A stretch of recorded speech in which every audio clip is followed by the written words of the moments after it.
So I just got done watching All's Fair on Hulu episode 4, and why am I making a suspect list? This episode was good, but I must admit, when I first started watching the episode, maybe about 15-20 minutes in, I'm like, this episode feels a lot different from episodes 1 through 3. So episode 4 felt very disjointed, but what I love about this episode is, 1, I love to see Niecy Nash in the lead.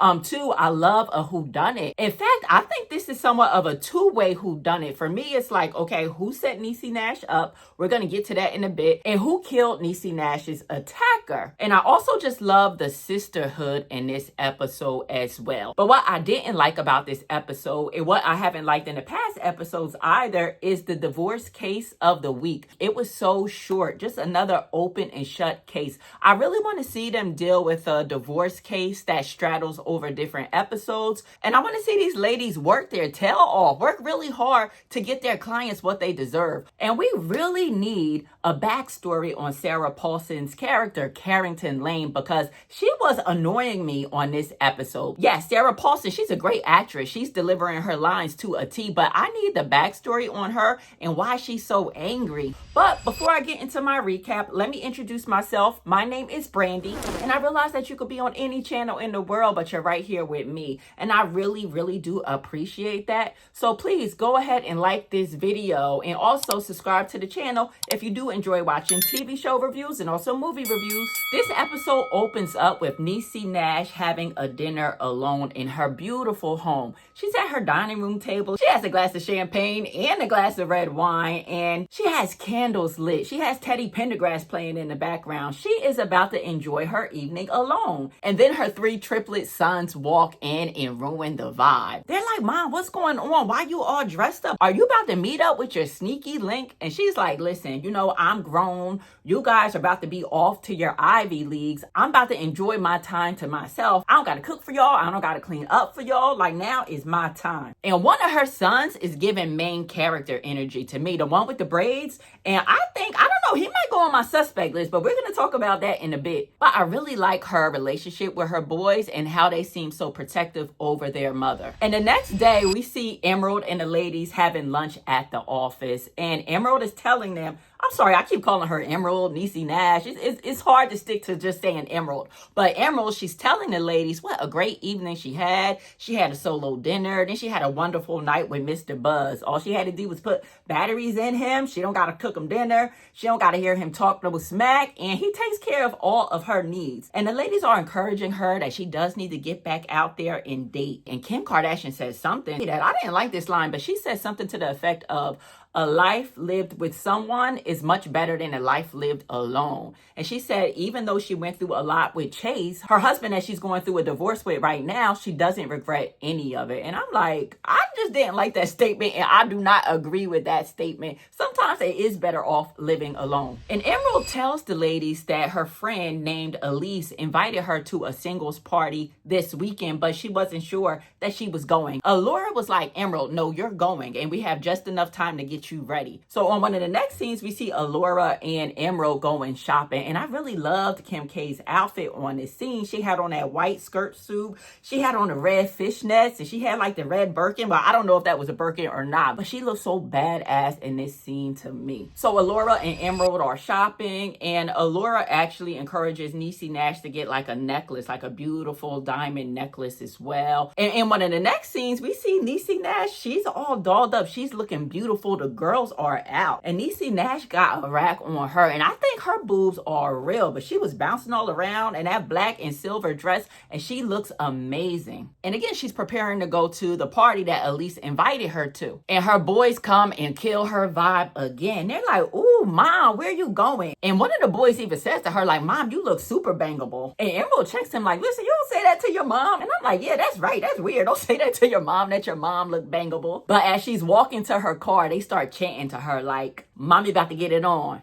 Hey, Mommy about to get it on. Hey, Mommy about to get it on. Something like that, right? But it was really cute to see how they were supportive of her, going out, possibly meeting somebody new. And they're also, again, just very protective of her. They're like, listen, don't go to no second location. Call us if you need us. And I just love their whole vibe. Now we see Emerald Green enter the party, and her friend Elisa immediately greets her. And Elisa is played by Sterling K. Brown's wife. And I really like this woman in real life. But she greets Emerald with lots of love. But Elisa also says that her former client hosts these parties at least twice a month. And the parties are for single people who just don't want to do the whole online dating thing. And while Emerald and Elisa, I'm not sure if it's Elisa or Elisa, but while they are talking, a handsome man is looking at Emerald. And I know this guy from somewhere. I'm not quite sure where.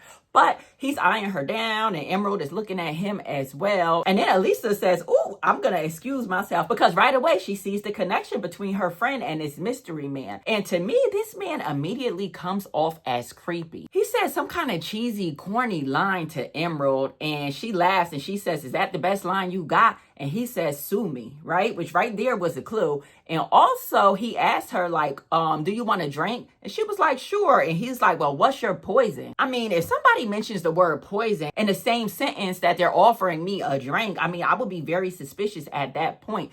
But Emerald lets him go ahead to the bar. I mean, he's kind of within her sight. He's not too far off, but he does go to the bar alone and get her drink. And he hands it to her. He hands her an amaretto sour. And based on her ordering the amaretto sour, which to me is a very weak drink, she didn't want to get too drunk that night, too intoxicated. Now, we see her and this mystery man dancing, and you could tell that she's getting a little bit woozy. We see from her POV that she's getting dizzy, and it looks like she's about to pass out. But my question is, where was her friend Elisa? I mean, you know that your friend is locking eyes with this guy. She's talking to him. Why aren't you looking out for your friend? So to me, Elisa, again, I mean, she might be a suspect. I don't know if she had anything to do with it, but me, I'm looking out for my friends if we're at a party. And Emerald, she was obviously disoriented, and I'm just shocked that her friend Elisa didn't see that. Now, Elisa, I'm looking at you with the side eye now. The next morning, we see Niecy Nash waking up, and you could tell that she's still a bit disoriented. She has rips in her stockings. She appears to have a headache because she's holding her head,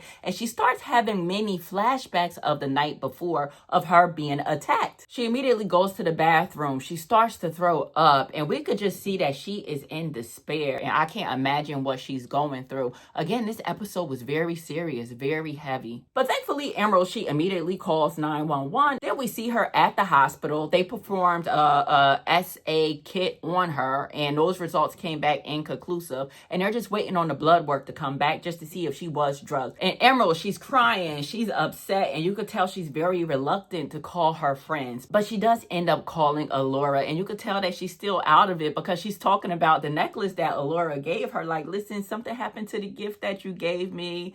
I don't know what happened. And Allura is like, where are you? And then we see all of the ladies arrive at the hospital, and they're in the waiting room waiting on the blood work results. And when those results come back in, we find out that this man mixed up his own cocktail of drugs, and one of the drugs was very dangerous. I forgot the name of the drug, and they said it actually could have killed Emerald, and she is so lucky to be alive. And all of her friends from her law firm, they rally around her, and they promise to get justice for Emerald. And the ladies encourage Emerald just to take some time off of work, just to process everything that happened to her. But she is adamant that she wants to return to work because she needs the distraction. So we see Emerald and Allura going to meet with their divorce case of the week. And I forgot this woman's name. I think her name was Mrs. Goodfather, actually. And we find out that she's in the midst of a divorce from her husband because he really wanted to have children and she did not. It was a conversation that they had early on in their relationship, and this woman told him, I don't want to have kids. I don't think that's in my future. But apparently he thought that he could change her mind after they got married. But once they got married, her career started taking off. His career wasn't taking off as much, and he really, really wanted kids, and she did not. In fact, we see a sex scene where the husband was really trying to not pull out, you know what I'm saying? He was trying to plant his seed in her, and the woman got really upset by this. But in a nutshell, he is asking for a huge sum of money from her because she is worth millions. And he hired Carrington Lane to be his attorney. And this is what I mean about Sarah Paulson was just getting on my nerves on this episode because she was so mean, so vile with no valid reason. And Carrington, she is not holding back, even though the subject matter is very sensitive. She informs Emerald and Allura that the client, her name is Cheryl. It just came back to me. Her name is Cheryl. Cheryl got an abortion 10 years ago without the husband knowing. The husband's name is Maddie. And Carrington claims that that's mental assault, that she got rid of the baby and didn't even tell him. However, the case comes to a quick halt once we find out that the husband, Maddie, he got his new girlfriend pregnant. And he wants to drop all of the claims against his wife. He's not asking for anything anymore. And I'm like, what? I really need to see more out of these divorce cases of the week, because that was it. That's the end of the case now. We got a whole bunch of one-liners from Sarah Paulson that were completely offensive. Even one line that they wrote into this episode was so inappropriate. I even refused to repeat that line, but I'm surprised they even put that in the show. But I guess the only good thing about the case is that it did have some similarities with what Allura is going through. And also what was good about this case is we saw Emerald go off on Carrington. I mean, she ate her up. Now, when I tell you that Niecy Nash killed it on this episode, I ain't lying. Her acting skills were top tier. But it turns out that Emerald wasn't ready to return from work because she had to excuse herself from that room after she cursed Carrington out. And she tells Allura, like, listen, I was wrong about returning to work. I do need to take some time off to figure out who did this to me. And Allura tells her, you are not alone. We got your back and we're going to figure this out all together. So the ladies, they decide that their first course of action is to find out who all was at the party. So we see Alyssa come in, Emerald's fake friend to me at this point, until she proves otherwise. And she comes in and she delivers the ladies a list of everybody who was on the guest list. But she says that sometimes people bring a +1 that might not be on the list. And then she says to Emerald, let me know how else I can help, because I don't play about you. And I'm like, well, obviously you was playing about her. If y'all was at the same party, your friend got disoriented and got attacked and got SA'd. Like, yes, you do play about her. So again, at this point, I don't like her, and I don't know if she was part of some kind of bigger scheme and if she set up my girl Emerald. But then we see Emerald at home and she receives a text message from an unknown number that says something to the effect of, I had a lot of fun with you last week. And it included a picture of her kind of tied up with her mouth gagged. And Emerald immediately sends a link to Allura to investigate. And once the ladies are all in the office again, they show Emerald what they found. Allura says that she used software to enhance the photos. And what they found was an envelope on the floor. And you really couldn't see the address on the envelope before they enhanced the photos with the software. But now you can see the full address. And I'm in my head like, who SA'd somebody at their home with a piece of mail with their address on it and then sends that same picture to the person that they SA'd? To me, I thought that was some real weak writing. After they investigate the address, they find out that the home belonged to a Mr. Conrad Walton, and his son lives there now because Conrad Walton is deceased. He unalived himself almost 10 years ago to the date. And we also find out that Dina went against Mr. Conrad Walton in a legal battle. And he lost everything because he was found guilty of being involved in a Ponzi scheme. He lost his businesses. Pretty much his life went to hell after that legal battle. And although it seems like they were able to find a lot of information, they still weren't able to find any photos, I believe, of the man that essayed Emerald. So we see Emerald talking to her own partner, detective, I forgot his name. And he's basically telling her that they don't really have a lot of information to go forward with this case.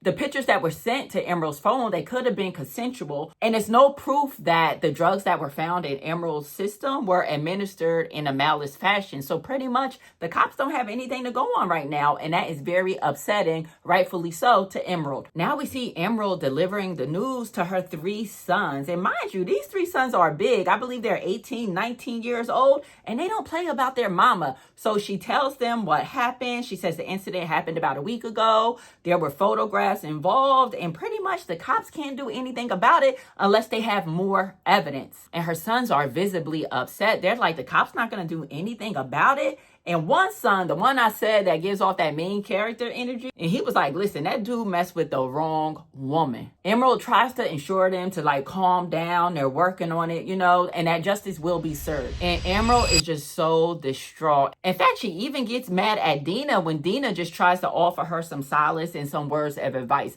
She tells Dina, listen, if it wasn't for you, this maniac wouldn't have came at me. And I just think that Emerald, she's just grieving. She just went through a traumatic experience. experience, but I don't think that she will be mad at Dina for long because Dina didn't have any idea that this would happen. But now we see Emerald's detective friend come to the office to deliver more news to her. He tells her that the man that attacked her was found with a single gunshot wound to the head, and he's done. He's gone. He tells her that they have not ruled out homicide 100% just yet, and that they pretty much think that the guy unalived himself. He goes on to give her a warning, though, because the timing obviously doesn't look good. She recently accused him of sexual assault, and then the guy is found dead. But I was a little bit confused by, again, just the writing there, because I wasn't sure they had photos or knew the guy. I don't know. Something about that part is a little bit gray, foggy area for me, so I definitely want to go back and watch the end of this episode. But nonetheless, her attacker is dead. And Emerald, being the smart woman that she is, she questions her sons. She goes home like, listen, you guys better not have had anything to do with this.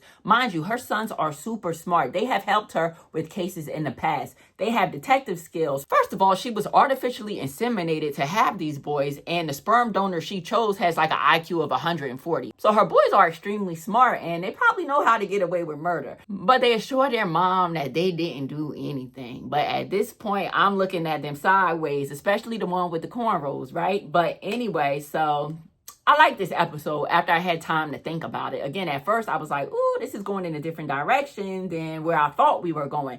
But let's talk about like the two-way whodunit, right? So who set up Niecy Nash? How did this man know that she would be there? Again, I'm really looking at Ryan Michelle, whose name was Elisa or Alyssa on this episode sideways. Like the man had to work with somebody to know that she was there, right? And also the whodunit of who alive the attacker. I would definitely say that her sons are involved, unfortunately, but I would love for it to be Dina that actually unalived the guy. But if you can't tell, I love a whodunit, and I just can't wait to get to the next episode to get more clues and to try to figure out what happened. But comment down below, what do you think really happened? Do you think that her friend Alyssa is suspicious? Do you think that her sons are involved? And also, if you made it this far, make sure you like the video and also turn on your notification for the next All's Fair on Hulu recap. I love you all. Thank you so much for watching. See you next time. Peace.